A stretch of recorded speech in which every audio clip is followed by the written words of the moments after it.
మంది ప్రియులు ఎంతమందో గతించిపోయారు, స్నేహితులు ఎంతమందో గతించిపోయారు. కానీ ఆయన యొక్క మహాకృపను బట్టి మనం ఇంకా జీవించి ఉన్నాము.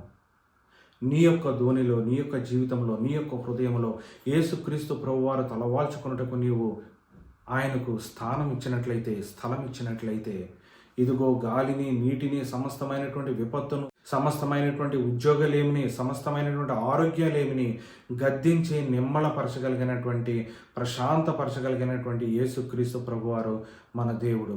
ఈ యొక్క నూతన సంవత్సరంలో ఒకవేళ నీకు ఇటువంటి అనుభవాలు గతించినటువంటి సంవత్సరంలో లేనట్లయితే, ఇదిగో నూతన సంవత్సరంలో మన ప్రభు అయినటువంటి యేసుక్రీస్తుకి నీవు నీ యొక్క హృదయాన్ని నీవు సమర్పించినట్లయితే, నీ హృదయంలో తలవాల్చుకొనుటకు ఆయనకు స్థలము ఇచ్చినట్లయితే, ఇదిగో ఇలాంటి గొప్ప అద్భుతములో నూతన సంవత్సరములో ఆయన నీ యొక్క జీవితంలో చేయబోతూ ఉన్నాడు. విశ్వాసముతో నీవు ముందుకు వెళ్ళాలి. ఇదిగో యేసుక్రీస్తు ప్రభువారి యొక్క శిష్యులతో మీరు ఎందుకు భయపడుతున్నారు అని అడుగుతున్నాడు. మీకు